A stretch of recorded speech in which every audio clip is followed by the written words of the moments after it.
श्री कृष्ण की घमंडी पत्नी सत्यभामा। सत्यभामा कृष्ण की दूसरी पत्नी थी। वो एक बहुत ही घमंडी स्त्री थी। उसका ये मानना था कि वो सबसे सुंदर और सबसे अमीर स्त्री थी क्योंकि उसके पिता एक बहुत ही धनवान व्यक्ति थे।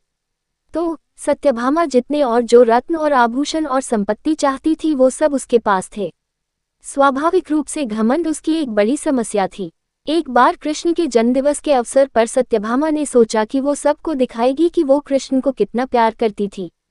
तो उसने तय किया कि वो कृष्ण के वजन जितना सोना शहर के लोगों में बांटेगी। इसे तुलाभार कहते हैं। ये मंदिरों में होता है।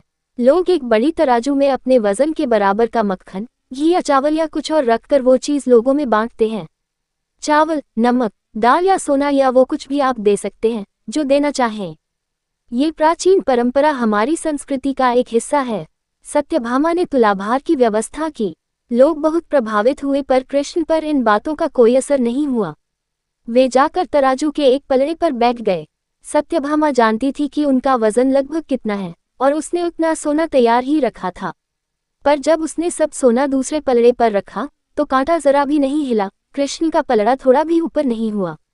ऐसा ही कुछ तब भी हुआ था जब कृष्ण एक शिशु थे। एक राक्षस आकर उन्हें ले जाने लगा। तब कृष्ण ने अपना वजन इतना बढ़ा लिया कि राक्षस वहीं गिर पड़ा और कृष्ण ने उसके ऊपर बैठकर उसे कुचलकर मार डाला।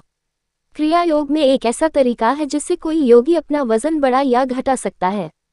ऐसी बहुत सी कहानियां हैं कि ऐसे योगी भी थे जो पहाड़ की तरह भारी हो जाते थे। तो इस बार भी कृष्ण अपना वजन बढ़ाकर तराजू में बैठ गए।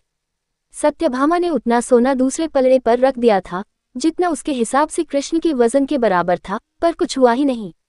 तब तक शहर के सभी लोग ये घटना देखने के लिए आ गए थे। तब उसने अपने नौकरों से वो सभी गहने मंगवाए जो उसके पास थे।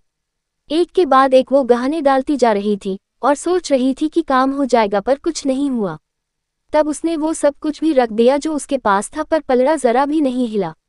वो रोने लगी क्योंकि ये सब उसके लिए बहुत शर्मजनक था। सारा शहर देख रहा था और उसके पास पर्याप्त सोना नहीं था। वो जो हमेशा अपनी संपत्ति के बारे में इतनी घमंडी थी, उसके पास पर्याप्त सोना नहीं था और उसे समझ में नहीं आ रहा था कि वो क्या करे। तब उसने रुक्मिणी की ओर देखा जिससे वो बहुत जलती थी और हमेशा परेशान रहती थी। उसने रुक्मिणी से पूछा, अब मैं क्या करूं, क्योंकि ये बात सिर्फ मेरे लिए ही नहीं पर तुम्हारे और हम सब के लिए भी बहुत शर्मजनक है। मैं क्या करूं? तब रुक्मिणी बाहर गई और तुलसी के पौधे के 3 पत्ते उठा लाई। जैसे ही तुलसी के वे पत्ते उसने तराजू के दूसरे पलड़े पर रखे,